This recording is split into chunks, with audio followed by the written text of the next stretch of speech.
ন্যায্য পাওনা আদায়ে ভোক্তার ডিজির সঙ্গে সাক্ষাৎ করতে টিসিবি ভবনে ইভাইলির গ্রাহকরা।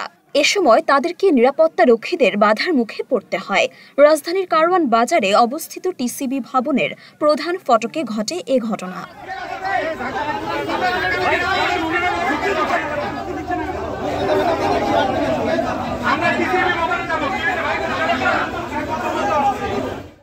ইভ্যালির প্রতারণার শিকার হওয়া বেশ কিছু গ্রাহক জমায়েত হন টিসিবি ভবনের সামনে। সেখানে তারা ৭ দফা তুলে ধরেন। গণ অভিযোগ কর্মসূচিতে তাদের টাকা ফেরত দেওয়ার দাবি জানানো হয়।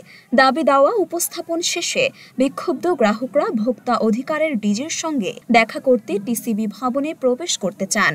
এ সময় সেখানকার নিরাপত্তা কর্মীদের সাথে ধাক্কাধাক্কি হয়। পরে পুলিশ সদস্যদের অনুরোধে তাদের মধ্যে কয়েকজন ডিজির সাথে দেখা করতে যান।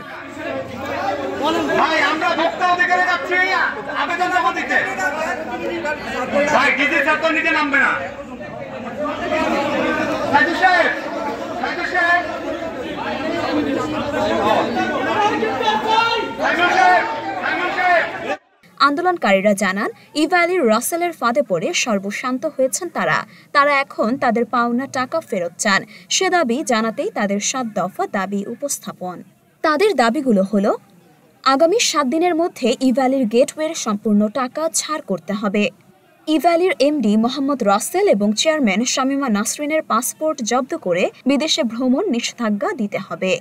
আগামী ৭ দিনের মধ্যে যে গ্রাহকদের চেকের মেয়াদ শেষ হয়েছে তাদের পুনরায় চেক প্রদান করতে হবে। আমাদের ৭ দিনের মধ্যে আমাদের ৩টা দাবি পূরণ করতে হবে। ৭ দিনের মধ্যে কোন 3টা দাবি? গেটওয়ে টাকা ছাড় করতে হবে ৭ দিনের মধ্যে। ৭ দিনের মধ্যে পুরাতন চেক তারিখে নতুন চেক দিতে হবে এবং যারা অর্ডার আছে চেক নেই তাদেরকেও নতুন চেক দিতে হবে। এই 3টা দাবি ৭ দিনের মধ্যে পূরণ না হলে আমরা কিন্তু বসে থাকবো না, ঘরে বসে থাকবো না এবং আমাদের আন্দোলন আজকে থেকে শুরু এবং শেষ কোথায় হবে সেটা তাদের উপর নির্ভর করবে। তাদের দাবি দেওয়া মেনে না নিলে আরও কঠোর কর্মসূচির হুঁশিয়ারি দেন তারা। মরিয়ম মিম, ঢাকা পোস্ট।